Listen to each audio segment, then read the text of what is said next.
All right, welcome back here to the Gill Athletics Connections podcast. So humbled to be your host, Mike Cunningham, National Business Development Manager for Gill Athletics. Of course, because you're on the Gill Athletics podcast, so of course I work for Gill Athletics. These intros just get over and over. I do 300 plus of them, so it's just like the same thing over and over and over again. But each guest is unique, and I'm super excited about today's guest. So from time to time, if you're a regular listener, you know we focus on track and field coaches.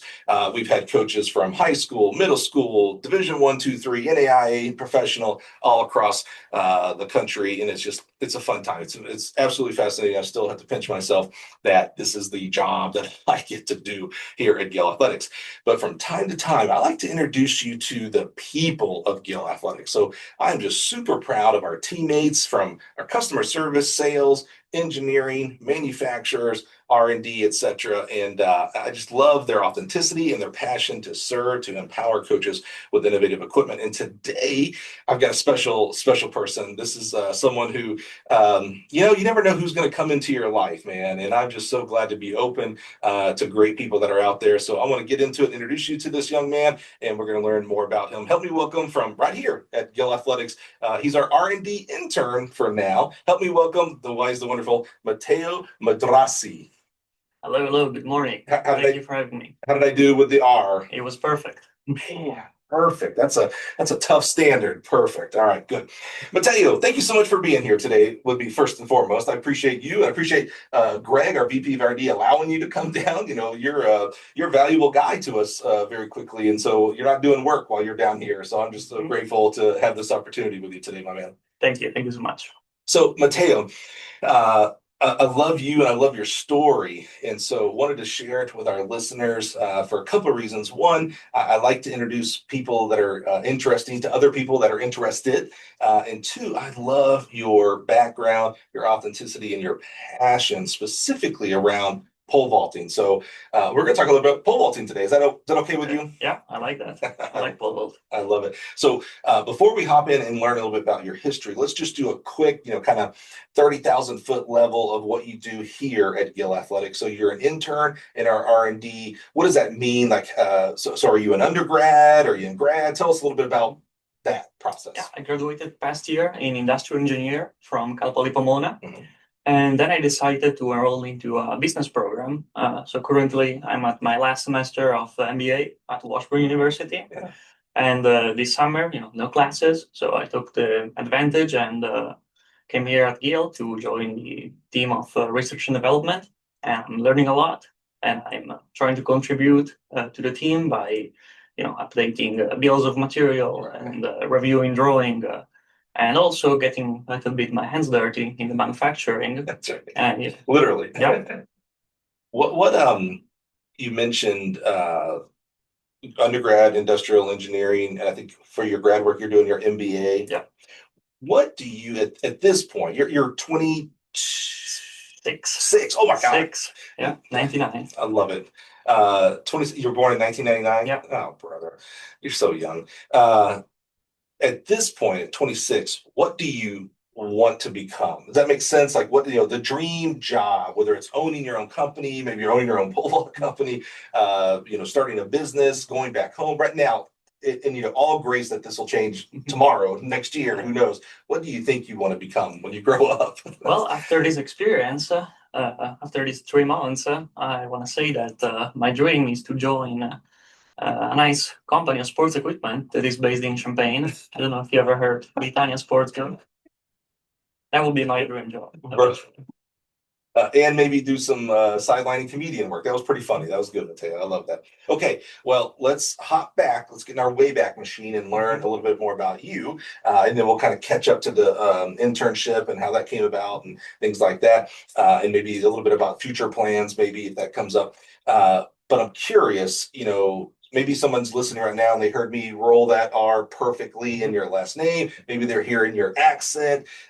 We know we're in Champaign, Illinois, but it's kind of sounding like you're not from Champaign, Illinois. Where are you from? Where does Matteo start? I'm from Udine, Italy, Italia.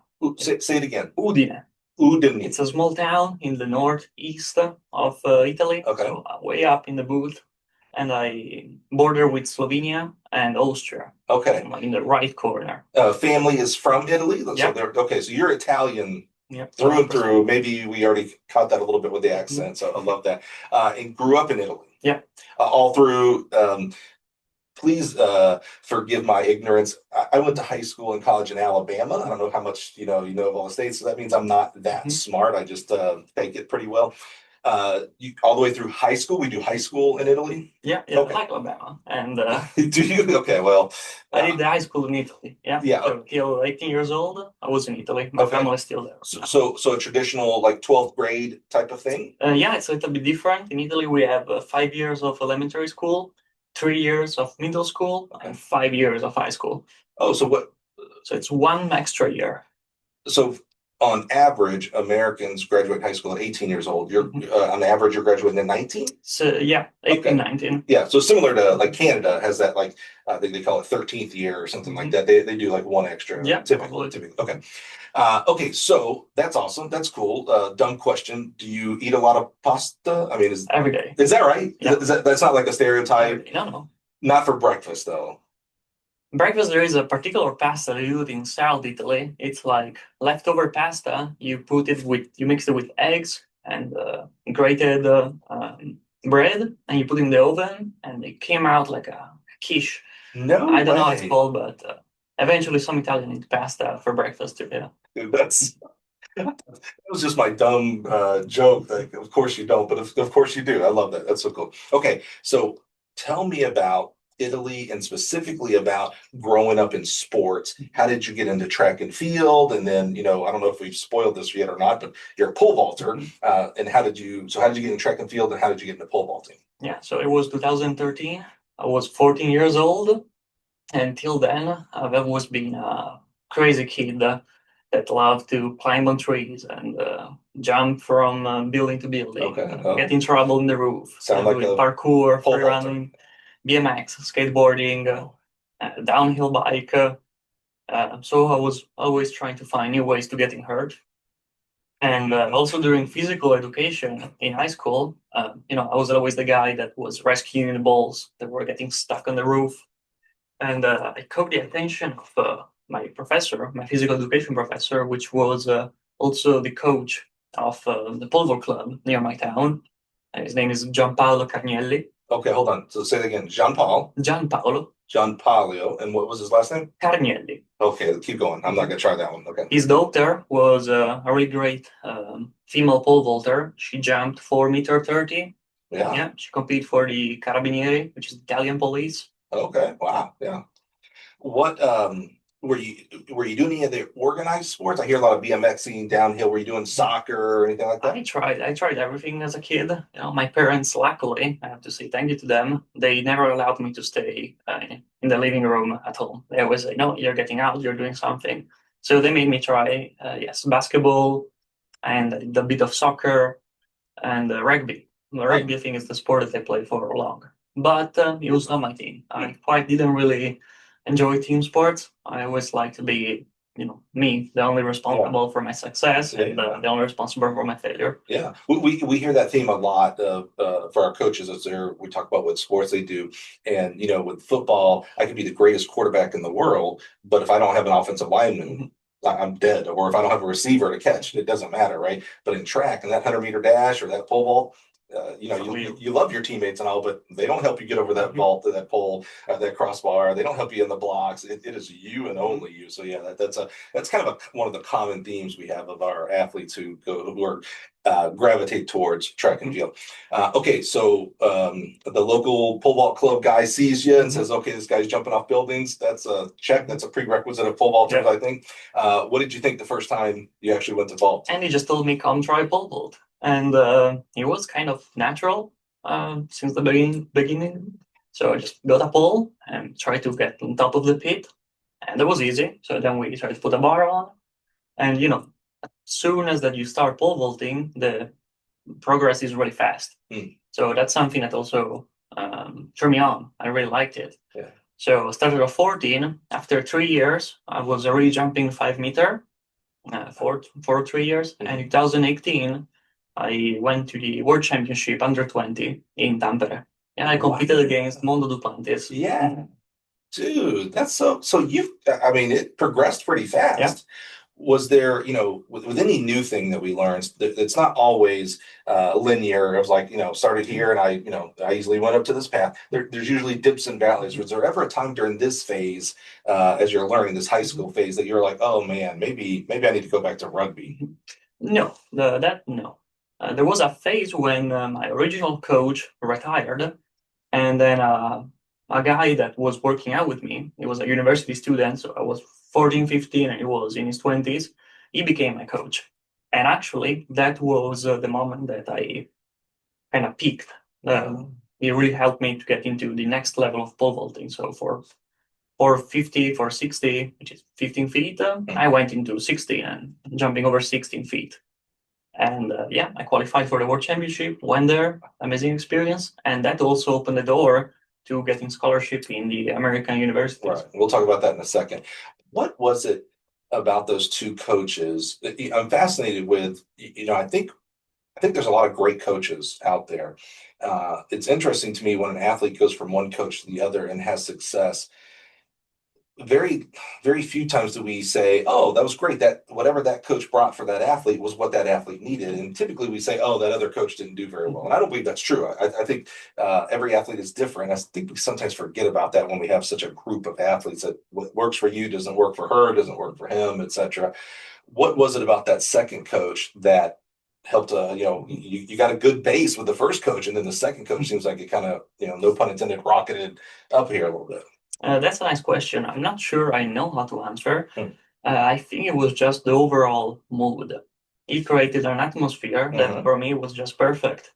It was me going to high school in the morning, then getting out at 2, going home for lunch, take a little nap, and then at 5 p.m. I was on the track, and we were just pole vaulting and bench pressing, and a bit of strides. I don't like running much, but that's necessary. Yeah. And after practice, then the stop was at the local bar, and so a glass of red wine. Shut up. Every practice. You're 17 years old. I know, I was younger actually. So drinking wine with these university students, and I'm sure that was part of my success. What's the legal drinking age over there? I believe it's 16. Okay, so you were a little bit before that. Yeah, as long as you don't look like a baby, they will serve you everything. I'll tell you, you got good genes here, brother. You look like a baby. That's a good thing. That's a good thing. Yeah.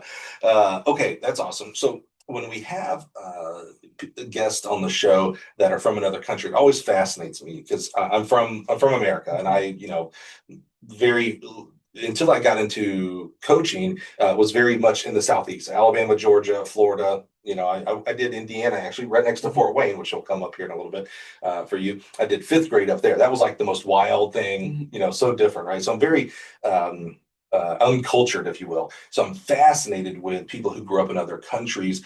I know what the culture of track and field and sports in general are here in America. What about in Italy? What's the, in America, we might say, it's football first, and maybe basketball, and maybe baseball, and, go down a few more spots, maybe 10th, maybe track and field is 10th, right? Maybe. Where does track and field in Italy kind of rank? In Italy, we have soccer first, second, soccer, and third, soccer. Okay. So it's a country that revolves around soccer. Every town got its own team. I'm from the town of Udine, so we have Udinese, a pretty notorious team. Okay. And then there's Napoli, Milan, Inter, Juventus. Right. So there's a huge following around soccer. And other sports are just left behind. Oh. I would say right now, after 2020 and the Olympic, the great Olympic year that the Italy team had, we had the gold of Marcel Jacobs in the 100 meter and Gianmarco Tamberi in high jump. That kind of pushed the movement of track and field, and in the recent years, start to get more following. I remember that. I think both of those happened within like a 10-minute, if that, space. And it was like, holy cow, everything's looking good for Italy right now. Yeah. And something else I think happened during that same time. Maybe a long jumper qualified for the final, something. It was just like this whole, like, man, Italy's having a moment right now. That's so cool. So I didn't hear, I heard basketball, rugby. I didn't hear necessarily soccer for you. No, soccer, I never tried it because I'm an anti-conformist. Okay, yeah. So every little kid was doing soccer. And I was like, well, you know what? I'm not going to do that. Dude, you were such a pole vaulter. Yeah. That was literally the only reason why I didn't play it. Just because everybody was already doing it. And for me, it was no good. I love that. That's so cool. Okay. Where does like American football, those top 2, 3 sports that I said here in America, American football, basketball, baseball, where does that in the culture of Italy for sports? Basketball is pretty good. Sure. There's a following. We have some professional teams. Football, I would say, is at zero. Yeah. We don't do football because we have rugby.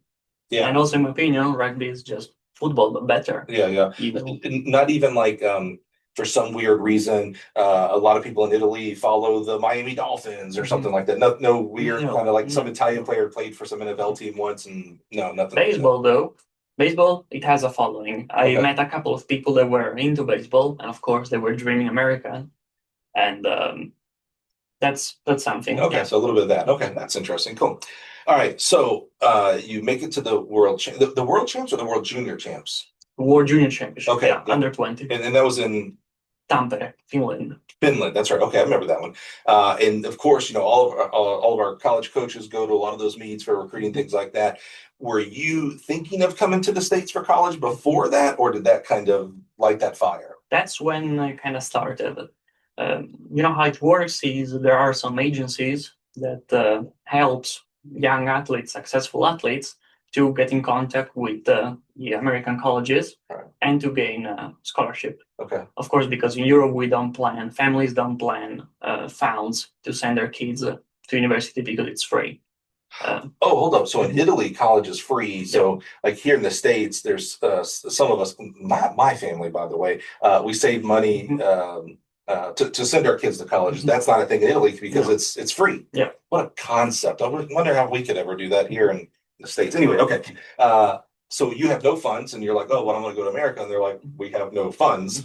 So you've got to get a scholarship. Yeah. Got it. Okay. And there's agencies that help connect international students with American college coaches to help bridge that gap, if you will. Yes. Okay.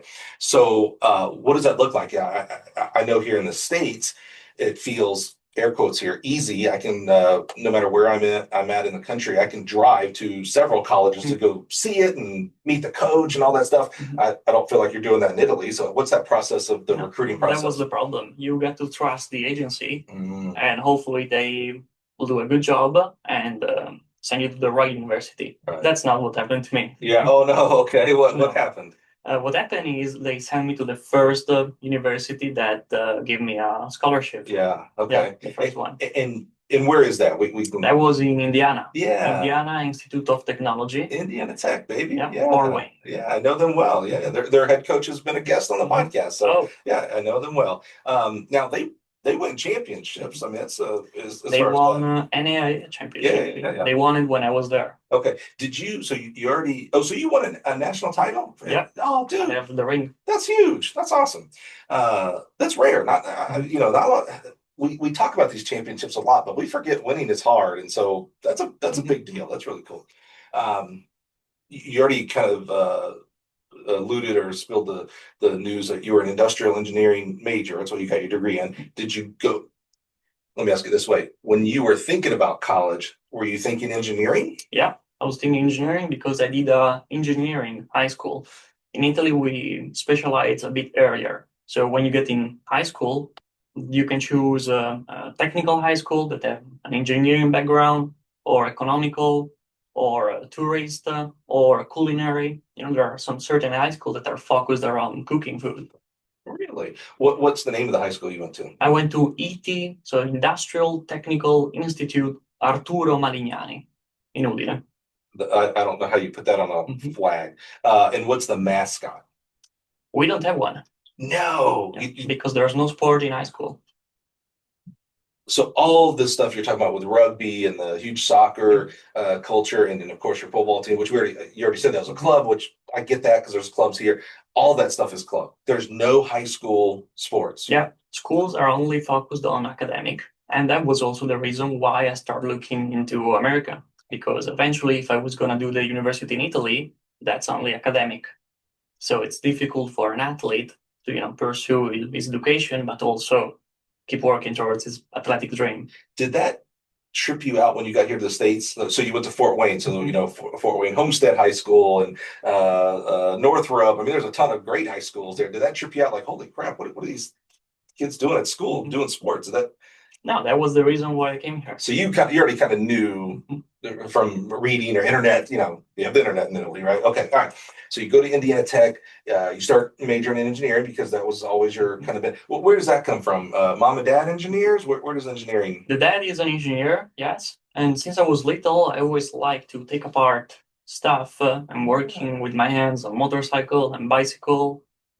So I never questioned it. I knew that was going to be my path. And I enrolled into Indiana Tech as a mechanical engineer. Okay, mechanical, yeah, I got it. I don't know if we talked about this. My first major was computer engineering, and I was not smart enough, so I had to hop out and go do public relations. I'm not as smart as she. My sister had the same degree of you, public relations. She sounds like a smart young lady. Okay, Indiana Tech, we were there for a year? I was there only for 1 year because that's when I realized about the difference between NAIA and NCAA, Sure. Division 1, 2, and 3. Yeah, makes sense. What is Indiana and Fort Wayne specifically? I know the weather, super cold during the winter, things like that. But what was it back home? Was the winter at Fort Wayne new to you, or where you lived in Italy? I had winter. But no, it was a new, terrible experience having to deal with potential frostbite. Oh yeah, dude, it's freaking cold. I know. So that was new. Did that not? Did you not consider that when you were? I knew that they had an indoor facility, so I wasn't really bothered by it. Right. But when I got there, I just wanted to go for a walk outside, realizing that you're gonna get your finger becoming black. Did you even have a coat when you came over? Yeah. Okay. But that was not enough. I knew I had to leave that place. Hey, I get it, brother. Being from Alabama, I don't like the winters here, so I get it. Yeah. Okay, love that. So you're looking at transferring. Where do we go? At first, I was thinking to find a school with a nice coach, but then I said, nah, I'm not gonna be a professional pole vaulter forever, so let's try to get a right education. Yeah. And I looked into Cal Poly Pomona, which had a great engineering program. Yeah, very good, right. And also, they have an track and field program, which became great recently. And the head coach, Christopher Bradford, he was also my pole vault coach. Oh, and he was grateful enough to give me a scholarship and make me join the team. And we had 4 beautiful years, more than 4 actually, with COVID. Was that that's interesting that the head coach was the pole vault coach. Was that I don't want to say driver, but was that attractive to you? Like, oh, the person who oversees the whole program, I'm their event. At first, yes. And then I quickly realized that it has been an issue a little bit because, head coach, a lot of duties to do. And of course, it's difficult to balance coaching a specific event. Great point. That's a really good point. I didn't think about that. We talk about that a lot. That the X's and O's, the actual prescribing the workouts, things like that, are actually probably about this much of the coaching job, and everything else, paperwork, recruiting. If you're the head coach, sometimes you're on committees to hire the basketball coach. There's all fundraising, alumni, academic. I mean, the list goes on. And so for a very technical event like the pole vaulting, I could see where that could maybe be an issue, especially for the other side. You're besides your classes, the rest of your attention is pole vaulting. Like you're like, what do you mean you got a meeting? I need you out here, and it's like, man, I can't spend 24/7 with you. I got other stuff to do. That makes sense. A little bit better weather though. Yeah, I love the California weather. Still miss it. I don't think I've been to Pomona but once. I think that's where I went a long time ago. How's it's got to be beautiful. I mean, it's California, right? It's got to be beautiful. Yeah, beautiful campus, huge. It was a polytechnic institute, so we had every single major possible, imaginable. And we had a College of Agriculture as well. So there were huge fields and farms with animals. And it was just a really nice campus, yeah. One of the most good looking one. Is that right? Yeah. I'm always amazed, California, when I grew up watching TVs and stuff, it was always, LA. So, huge buildings downtown. And as I grew up as an adult and traveled to California a lot for business and track and stuff like that, I'm amazed at how much agriculture is in that state. I mean, it's just, you see just fields and fields and fields of, almonds and everything. It's amazing, actually, to me, the agricultural side of it. So you went in as a mechanical engineer, but you spit out as an industrial engineer. Yeah. What's the difference? The difference is mechanical is really analytical, how to design parts and trying to understand how much force they will withhold before failure. Something really, really analytical, and you get to be really, really smart. And I quickly realized after having to deal with calculus that maybe that was not the right fit for me. So I was able to talk and being advised by the chair of the industrial engineer who can explain what is industrial engineer. And I quickly realized, yes, that's what I want. So industrial engineer are doctor of efficiencies. We are the one who look at whatever system or process from pharmaceutical to manufacturing to fast food, whatever, and we try to implement solutions to make it better. So faster and cheaper.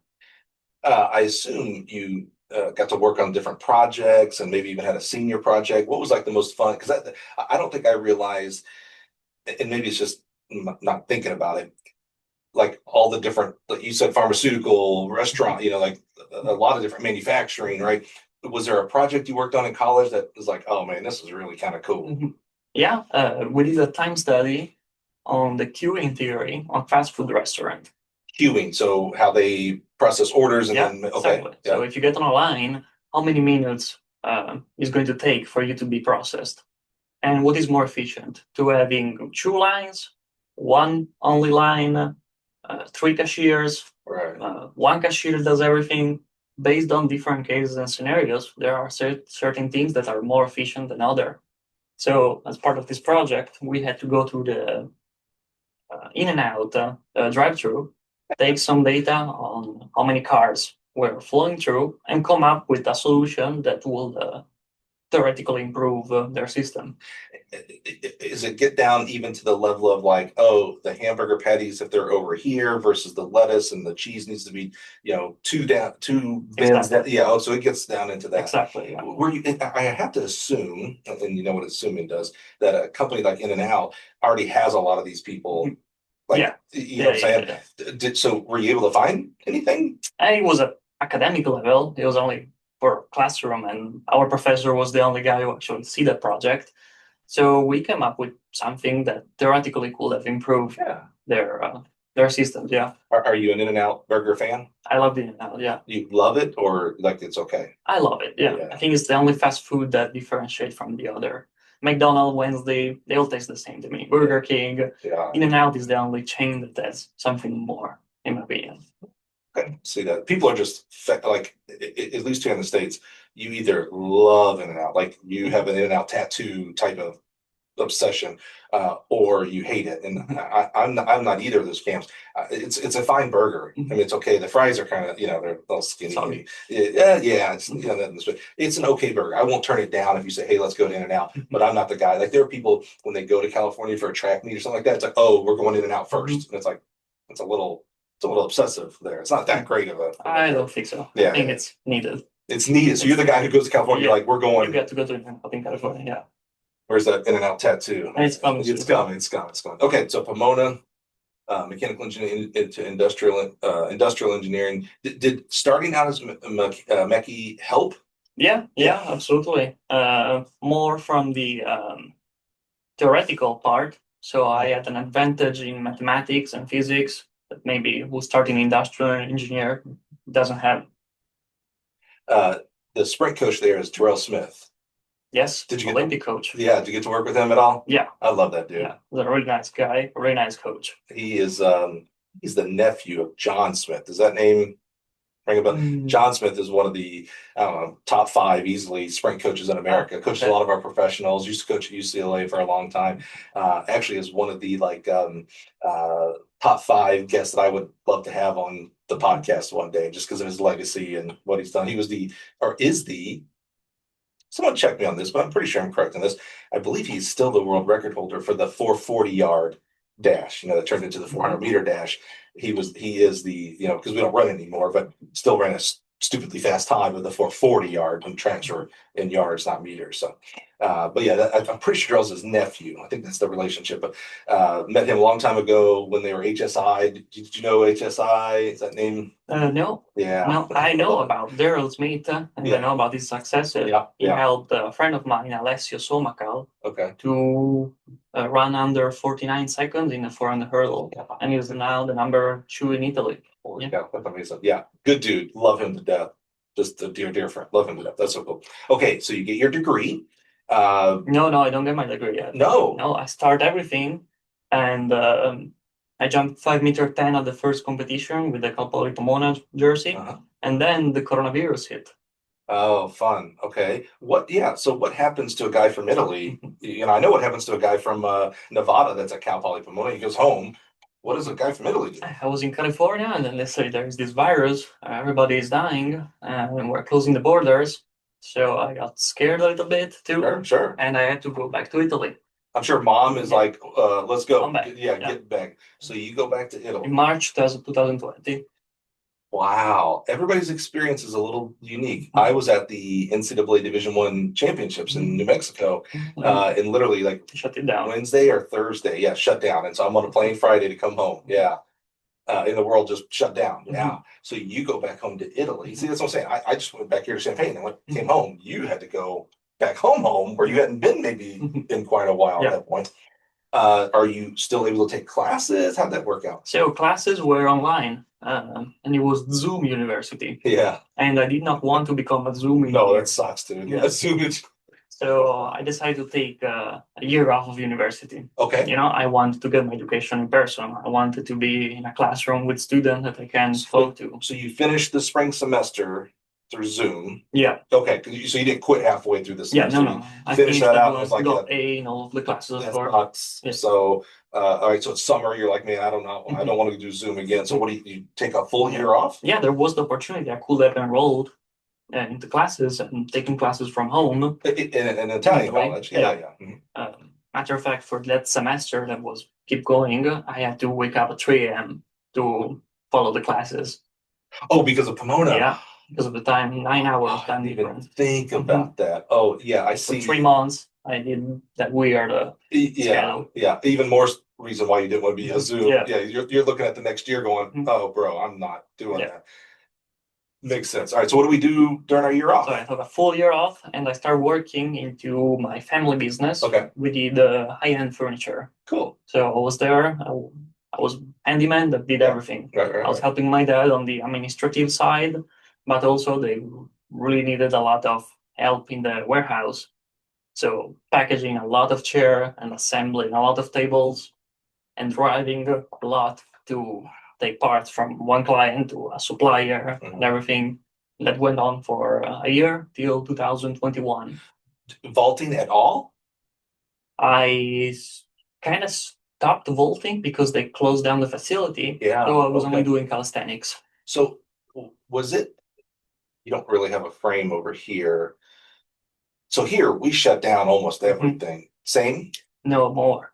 They shut down everything, yeah. Wow. That's why I hate Italy now. Sure. Oh, because we have a constitution that was supposed to protect the freedom of movement. We don't talk American politics. We certainly aren't going to talk Italian politics. Politics. All right. So a year working with the family business, no vaulting because it's all shut down. What happens after? So now we're summer of 2021?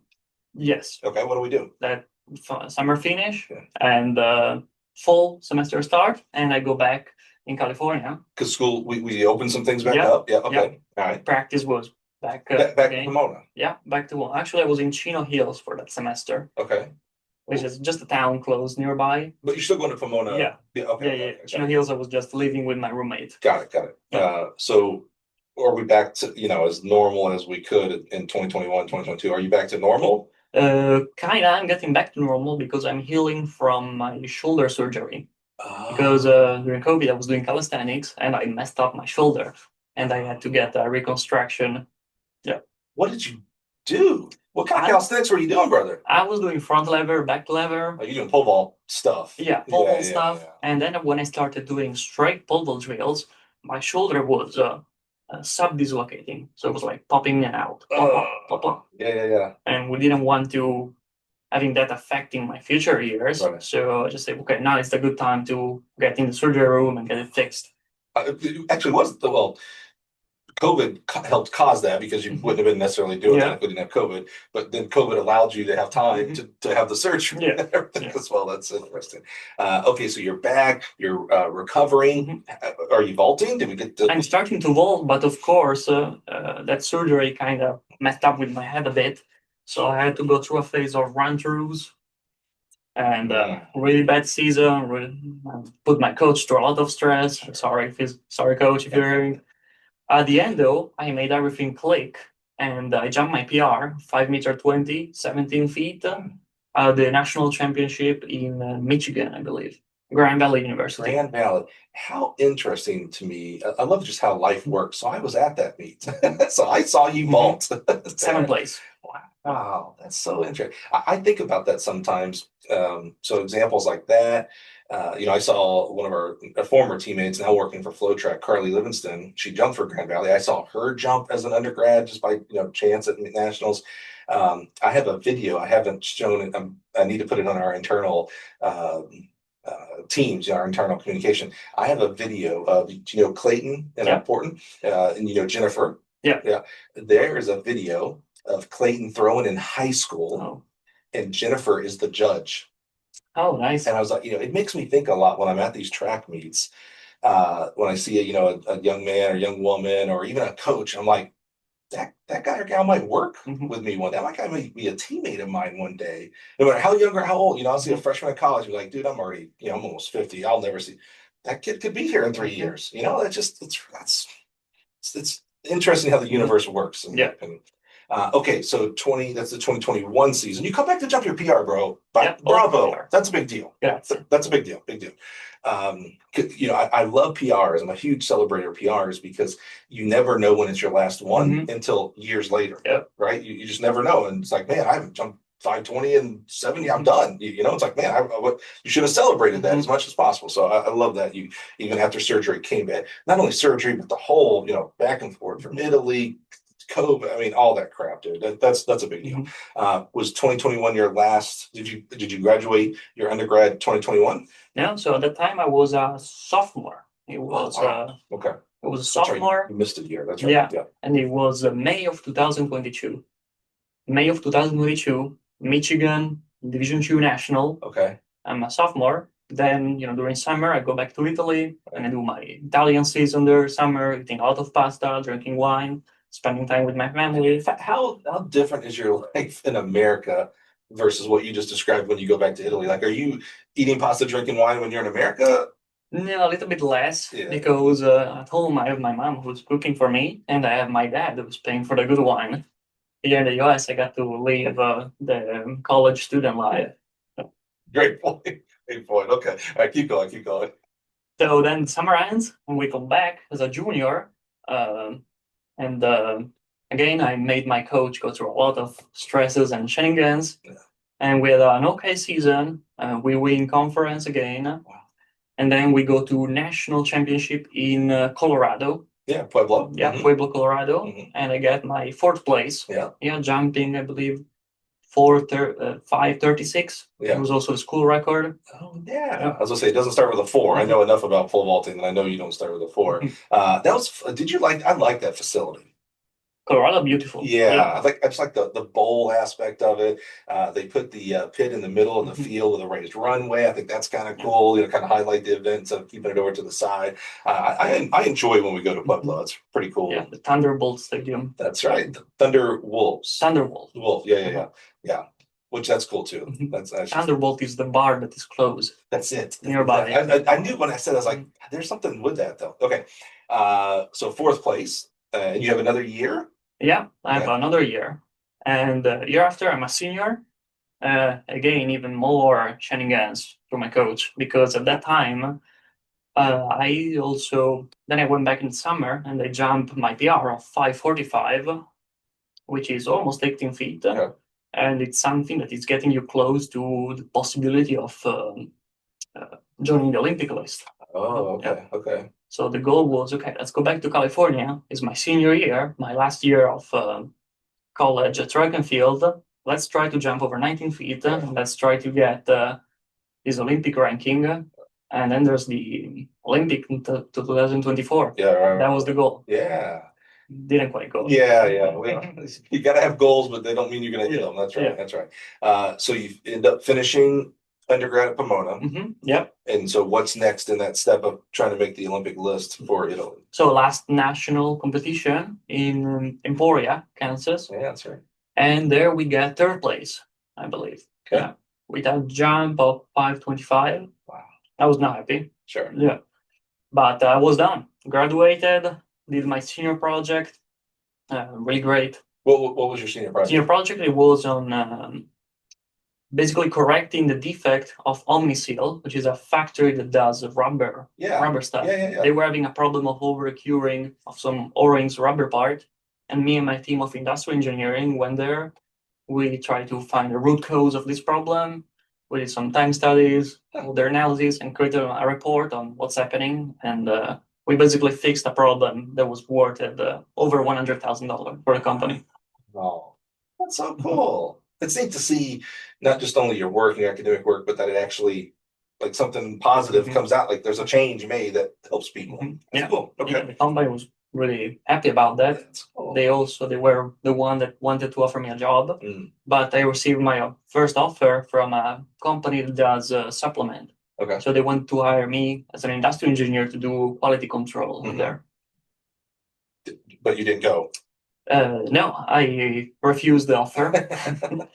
I refused the offer, and I say, well, I got all my life to work. Right now, I'm 25 years old. I'm at the peak of my physique. Yep. I jumped almost 18 feet with an okay coach.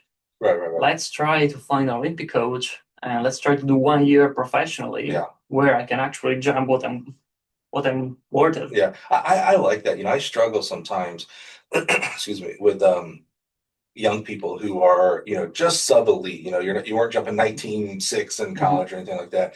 Because on one hand, I'm like, the odds of you making it. I mean, no one makes the Olympics. You know what I mean when I say that. When we have Olympians on the podcast, I'm just like, dude, you're in a fraternity of like one person, like nobody. I'm amazed when we have people who are on the podcast who made 2 or 3. We've had 4. I mean, that's just, you're a unicorn walking around here. Yeah.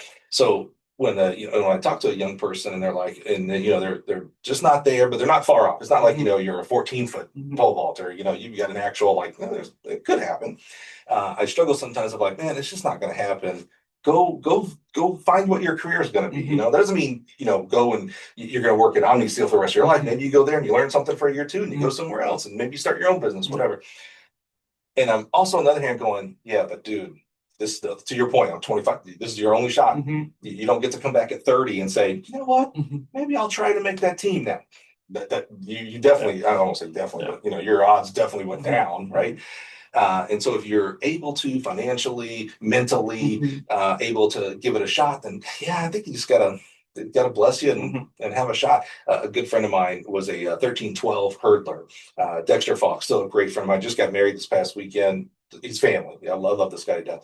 And I can't remember the years, but maybe it was the 2008 Olympic trials. Made the finals. Looks like he's going to make the team. Hits a hurdle, doesn't make it right. And he and I are talking. He had a little girl, and he's like, "Yeah, I'm trying to decide. Do I just hang it up? Do I try again?" And I was like, the problem is with track and field, and it's definitely track and field in America, is you're not making a 1-year decision. You're really making a 4-year decision. You got to go through the next Olympic. You got to make an Olympic team to do anything.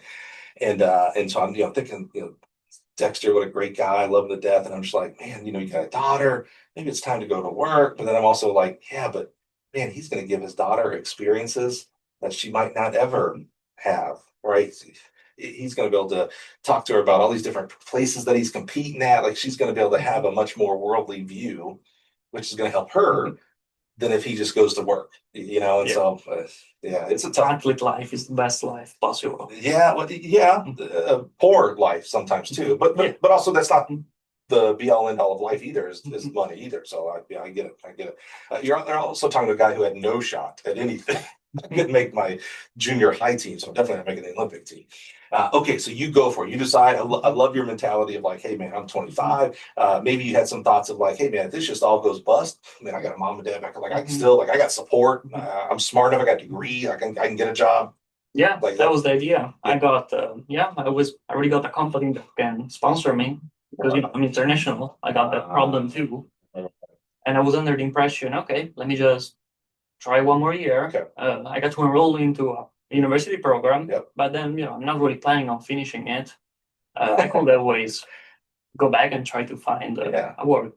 Little that I know that if you graduate and when you graduate and you're an international student, you can achieve OPT, which is a way for OPT, optional practice training, which allows international to be hired and working in the United States without the need of sponsorship for 1 year and 3 years if you are a STEM major. If you're STEM. Yeah. Science, technology, engineering, physics, mathematics. There you go. So where's that lead you? Sorry? Where does that lead you? Oh, well, apparently, if you enroll into a grad program, you cannot just stop and gain your OPT gain. You get to finish. And I didn't know that. So wait, so your plan was like, I'm just going to do it for the year, finish out my undergrad. And they were like, no, that's not how that works. No. Well, in my mind, I was going there and jumping 19 feet. And then you qualify for the Tokyo Indoor Championship. And then you can get ready for 2028 LA. Yeah. And then maybe I was going back in Italy and get hired by the military and field department. Yeah. That's not really what would have done. Well, I told you I went to Kansas. Yeah. On the Rick Attig. Yeah, great friend of ours. Absolutely. Olympic coach Scott Hoffman. Yeah. And older 19-foot vaulter. Yeah. I had some great feedback from older athletes. And I know Washburn had a beautiful facility. Yeah, let's talk about indoor facilities. Yeah, So I packed my truck and I started driving towards the Midwest. Did you have? So I mean, you went to Fort Wayne, which Fort Wayne's it's a big city. It's not a Chicago or anything, but it's not a Washburn, Kansas either.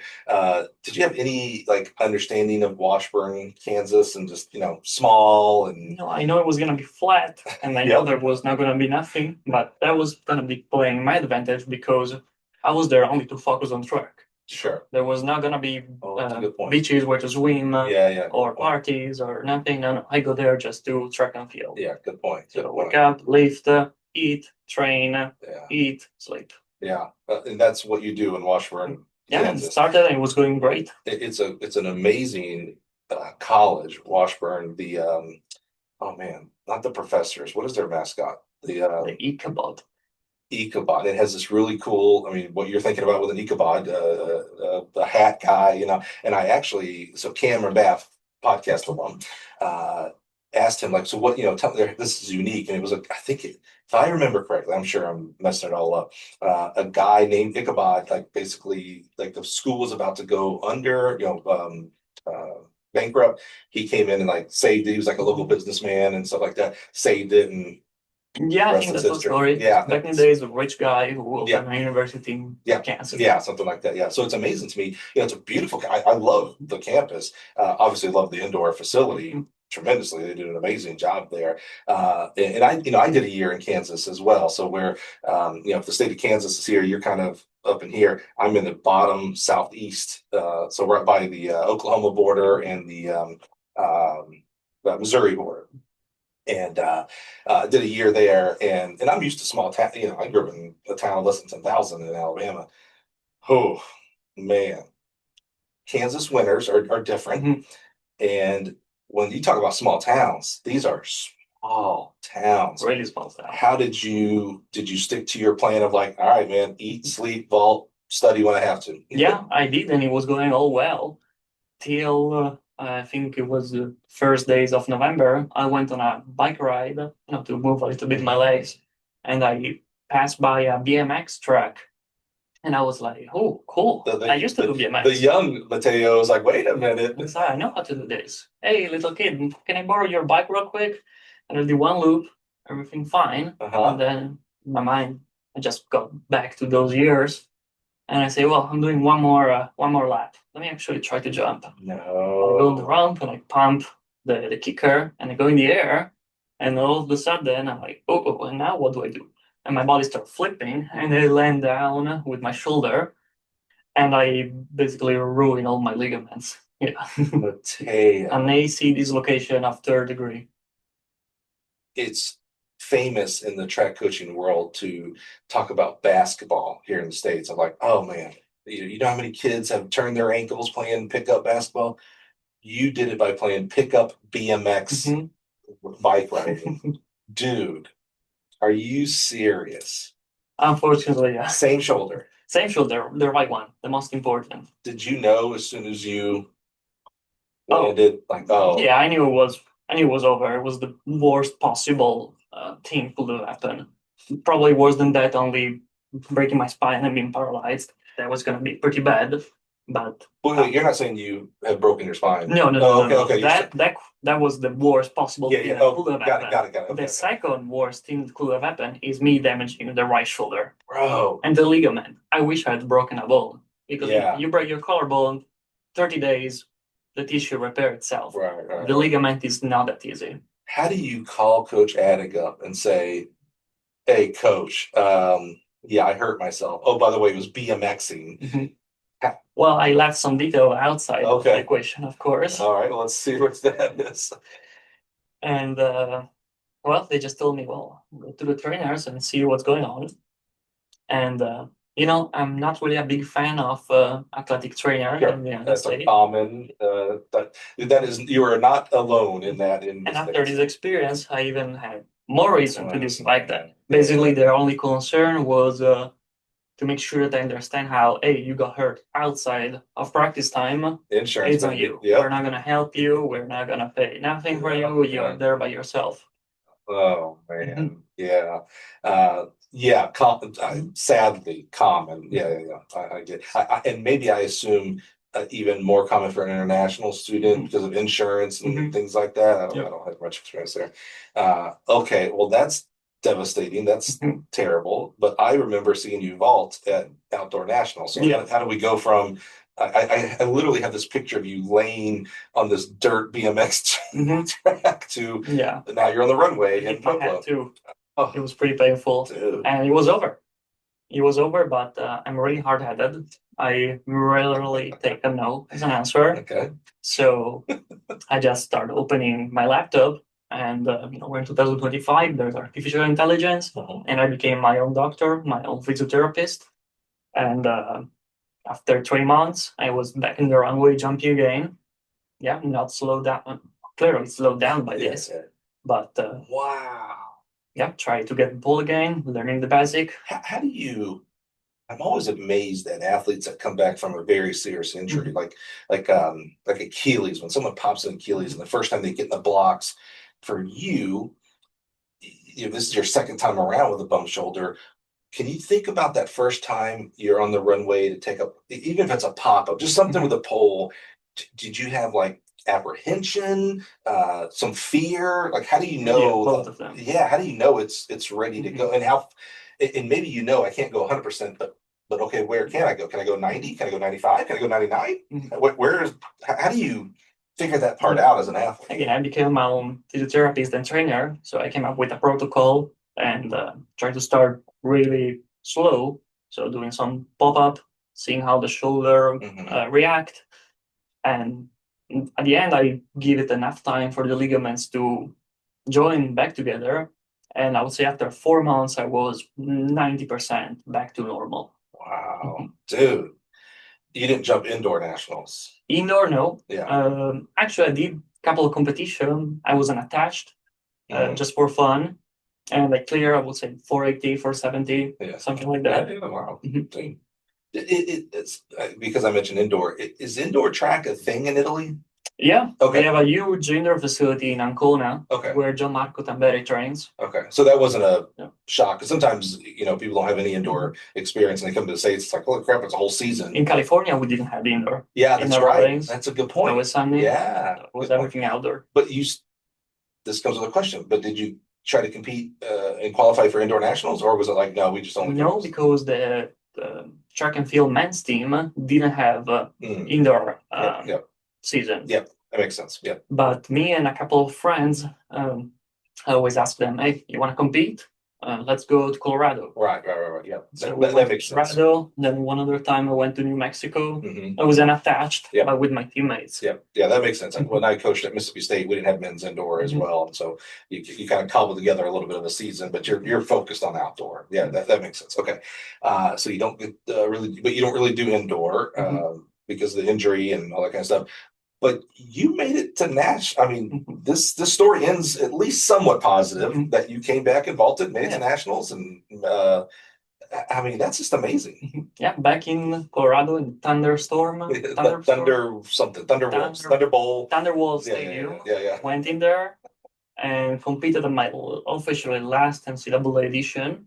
And unfortunately, I got 9th place. Yeah. So I didn't get the All-American title for the first time. I was pretty bummed about it. Sure. And that was it. Yeah. But that day, I also shook hands with Greg and I believe Lauren, co-worker of mine. That's right. And I think you were there. Yep. Yeah. So before we get to that, because that's exactly where this starts transitioning. And I know it's hard, Matteo, as a 25, 26-year-old at that moment, and you'll have better perspective of it when you're 45 and 55. But I am that age. And so I can tell you, dude, I know ninth place sucked. I get it. You're a competitor. So anything that is not first place, and you're a pole vaulter. So not only do you need to have first place, you have to PR. That's just the pole vaulter competitive mentality. Getting 9th place, and I know you're going to shake your head no and all that kind of stuff. I get it. That was a victory because 99.9% of people would have never made it onto that runway after that accident. You know what I'm saying? So just kudos to you for getting back up. If you would have told me, if your story would have been like, man, I did this BMX thing, would have done me, hurt myself, and that was the end of my pole vaulting career, I'd be like, oh, well, that makes sense. That's what most people would have done, but you didn't let that stop you. You kept going, bro.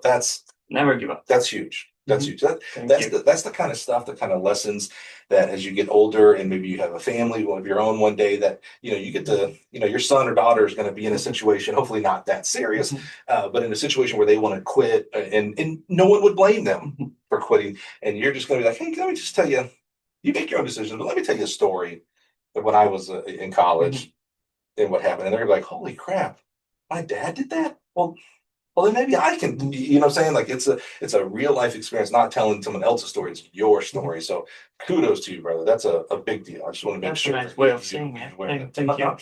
I'm old. I'm living this with today, literally when we're recording this, my son starts freshman year of high school. My daughter starts middle school. So I'm living these experiences. First day of school. Yeah. They love school. So that's the easiest thing in the world. I love it. They were up early. I'm a very lucky dad, and because I have a very great wife and mom there. So congrats. Thank you. Okay, so before we're at D2 Nationals, though, we have internship programs, but typically our R&D team has had interns every year, it seems like. In sales, we have just kind of started in the sales and marketing world, getting into an internship program. So I've now started advertising for internships and all that kind of stuff. But you hit me up out of the blue. Actually, Rick called me out of the blue, and you hit me up out of the blue. And LinkedIn was like, hey, internship. And I was like, and my head was sales and marketing. I was like, yeah, you're an engineer, bro. Like, you don't want to do this. And I was like, well, let me introduce you to, first of all, I was excited, engineering major, that's pretty smart. 2, you're a pole vaulter, and pole vault's as you're continuing to learn through your internship program here, it's a very important event for us for not only, financially, as far as the things that we manufacture, but, the big guy, the CEO, was a pretty good vaulter himself too. So there's emotional importance for that. Yeah. Did he tell you that? He jumped over 18 feet, I believe. Yeah. He was 4th or 5th. Let's say 5th, but he was probably 4th at the Olympic trials one year. So he was for pole vaulting, bro. That's probably exactly what helped short he was of making the team. But yeah, jumped in Europe. I mean, he was a great ball. He's been on the podcast as well. Amazing story that he has as well.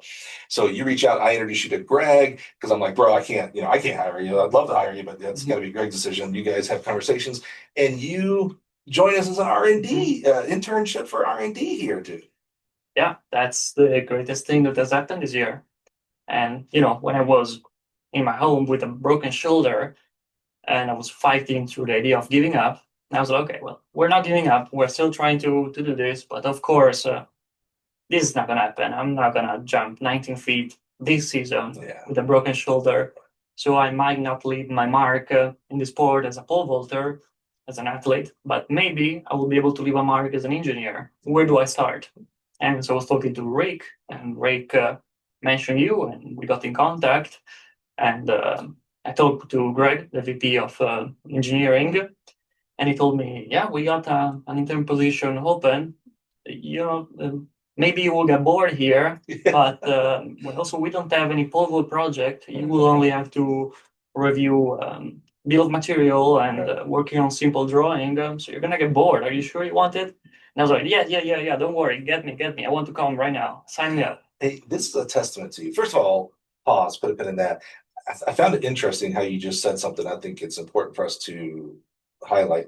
You said when I was fighting through quitting or not. That's real right there, Matteo. We sometimes try to oversimplify things and like I either quit or I don't quit, and it's black or white. It was a decision. I just made a decision. I'm not going to quit. You're right. That was a process for you and it's for everybody else. But whether they're dealing with, should I take this job? Should I stay into coaching? Should I get out of coaching? Should I marry this man or woman or spouse? Those are not. It's very rarely that it's just like this automatic a light switch, yes or no. It's a slider, it's a fader, and sometimes like, oh yeah, I should keep vaulting. Oh, maybe I'm not. Maybe it's time to move on the road. Oh, well, you know what? I can at least do that. I think that was just really eye-opening the way you said that as I was fighting through whether I was quitting or not. So I just wanted to highlight that because I think it's important for people to hear that's they're not.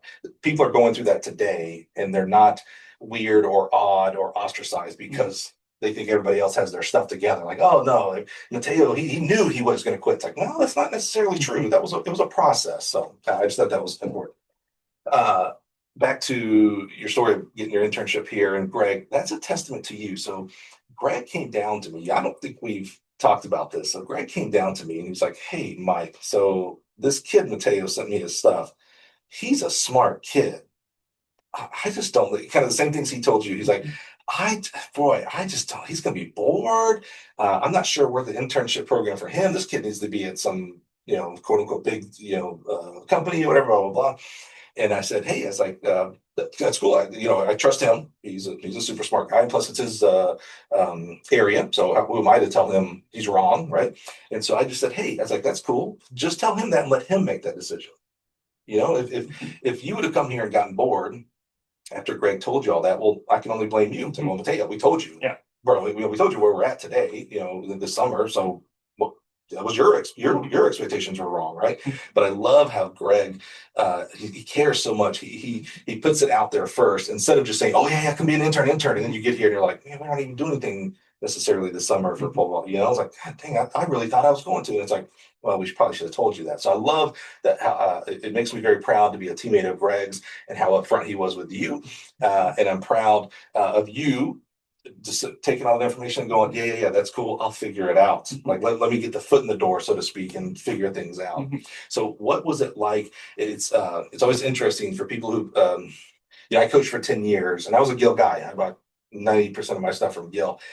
But until they brought me here for my interview and I actually got to see some processes and the building and all that, I was just floored. It was like, does this reference mean anything to you? I called it the Willy Wonka's chocolate factory of track and field, right? Does that make okay? Yeah, that's the feeling I got too. Yeah, right. It's just like, machines are just whirring and sputting out things, and then boom, there's a freaking pole vault pit or pole or whatever.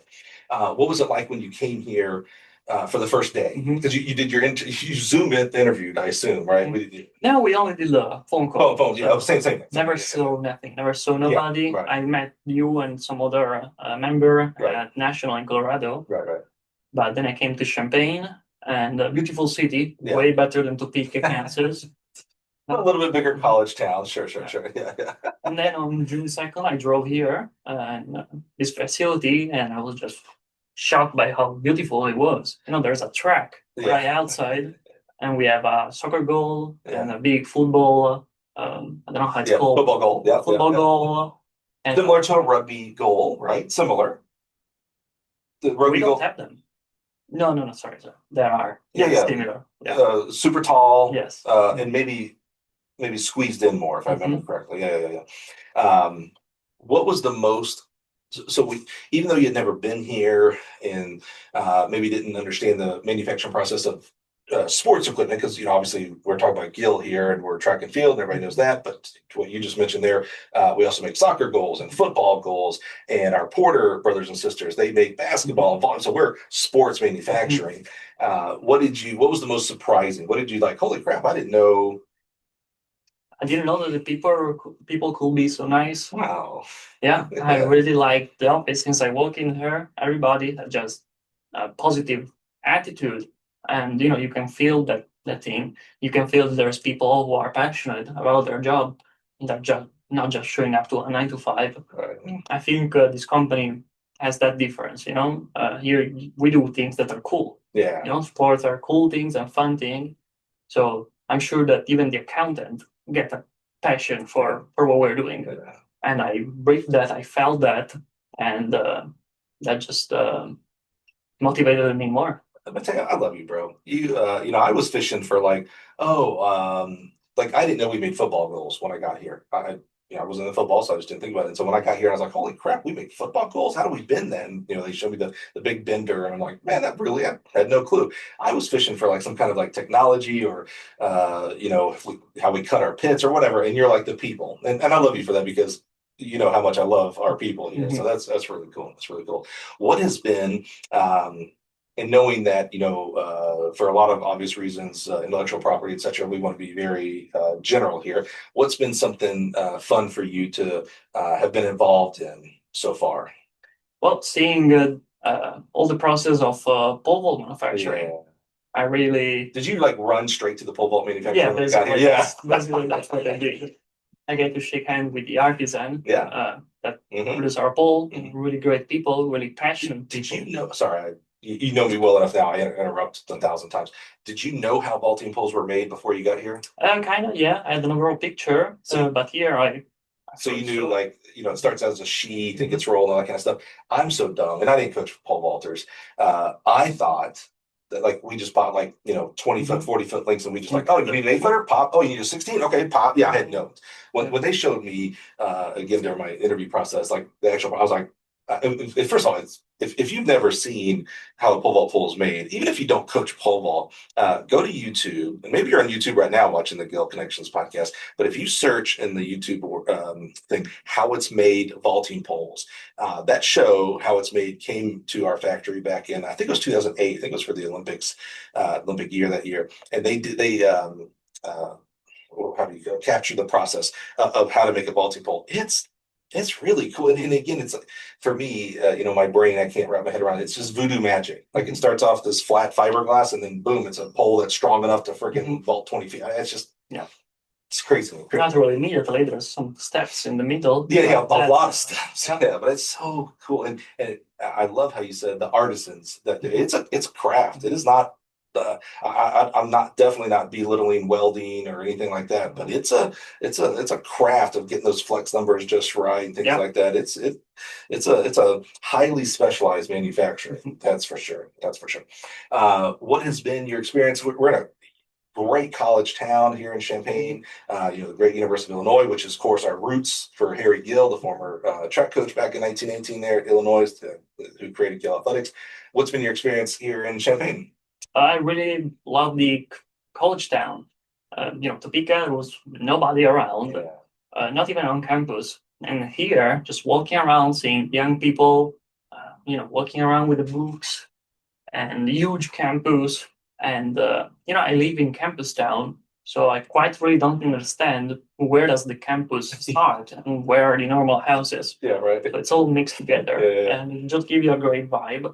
I'm sure that even people that are here for work and are able to breathe this environment of learning and education can benefit from it. Yeah. And that's what happened to me. Yeah. I outside of my high school time, basically my whole life has been a college town, right? So I went to Troy University. It's a little college town. Ball State University, Chicago, which that's not a college town. Little Chanute, Kansas, very, very little college town because it's a JUCO. Mississippi State, Starkville, etc. So I love college towns. I love Champaign. To me, it's like we have the best of everything you need. You can watch a movie, you go to do people go to malls anymore? Anyway, you get all the shops that you need. Of course, there's sporting events all the time, right? Because of the university, and it's close enough that if you need to or want to, Chicago's 2 hours north. Indy's basically 2 hours east. Heck, Louisville's 4.5 hours. That's close. St. Louis, etc. I just love, and since I don't live there, I don't have to worry about the St. Louis traffic and Chicago, whatever, blah blah blah. I love this town, man. And my wife went to school here, so I'm pretty much here. So yeah, Chicago, I visited it. Yeah, city. And also St. Louis. I went was 2 weeks ago with the sales. Oh, we need to talk about that real quick. Was that your first time in Chicago? It was my second. Yeah. What do you think about Chicago? Beautiful, beautiful city. I like the river. Really expensive. It's more to get an Uber instead of renting those bikes. Yeah. I tried to move around with the bikes when I was there with my dad, Yeah. but we were getting charged $10 per ride. Yeah, and those things add up. Yeah. And we don't quite realize, but at the end of a weekend trip, you spend over $80 on bikes. You could have bought a bike. Yeah, you could have bought one. Yeah, great town. I lived there for 3 years. Yeah, a year of college and 2 years of coaching high school track. And it's cool. And the winters are, I mean, if I think Champaign winters are bad, Chicago, there's a reason why it's called the Windy City, brother. But the summers, man, holy cow, there's always a festival, the Blues Fest, Jazz Fest, the Taste of Chicago. Yeah, so a lot of music. It was the first time in the summer. Because I've been in Chicago in the winter, and I was like, yeah, okay, beautiful skyscraper, but this is too cold. I cannot live here. Yes. In the summer, all other vibe. Yeah. Beautiful. A whole other vibe. That's right. It's almost like two cities. That's a great point. Yeah. The way I say Chicago now, it's a great place to visit. I do not want to live there. My family, my wife and 2 kids went up last week to visit. Their great grandma still lives up there and things like that.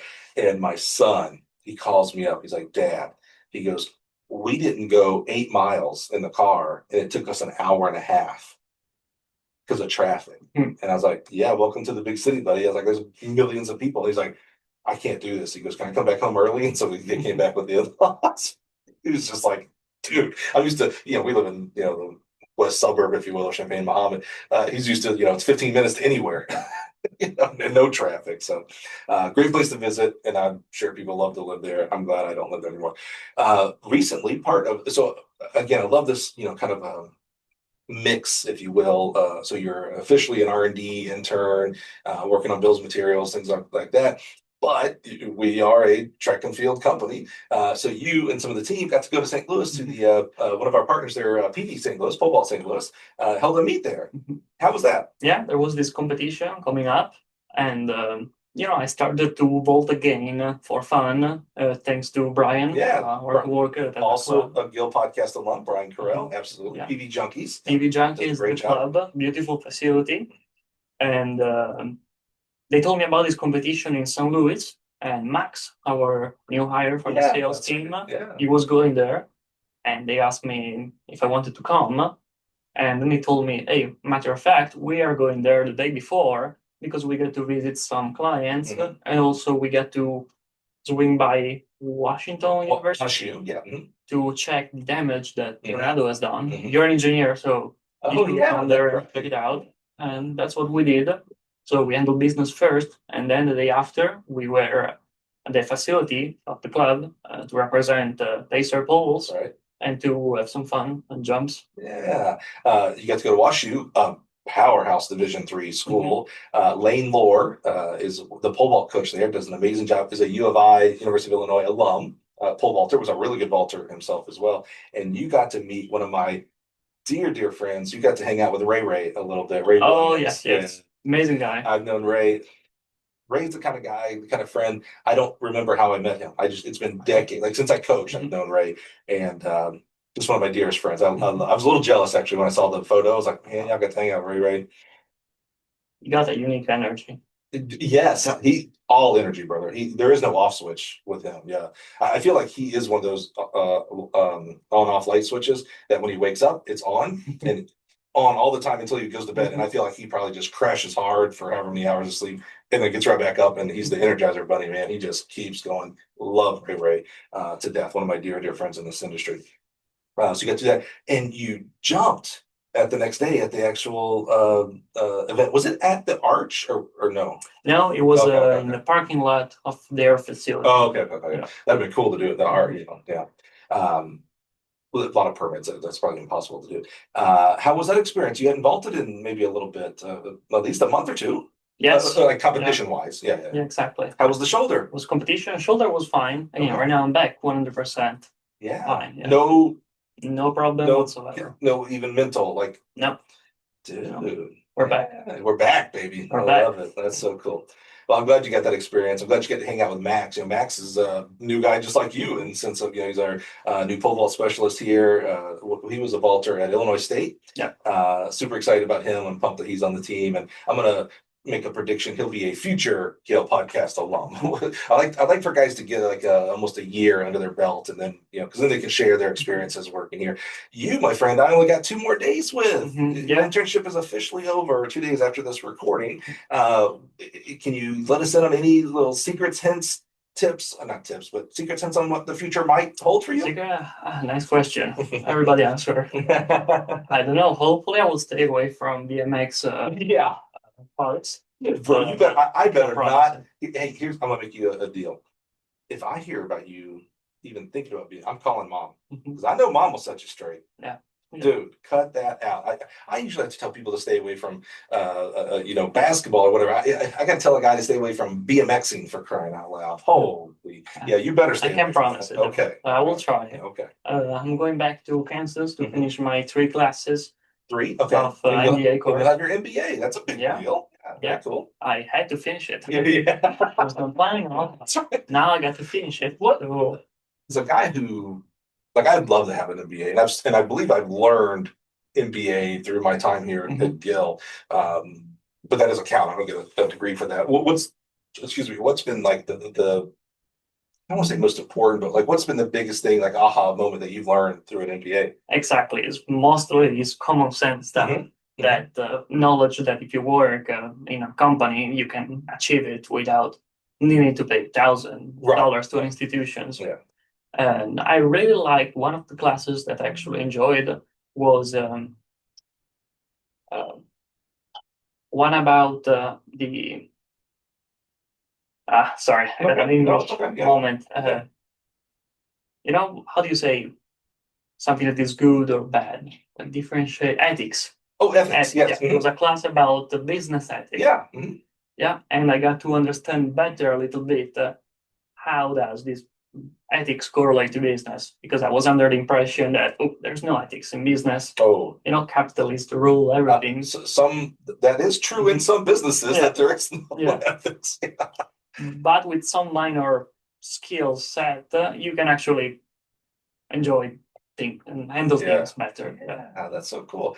I remember probably about I've been here 19 years now.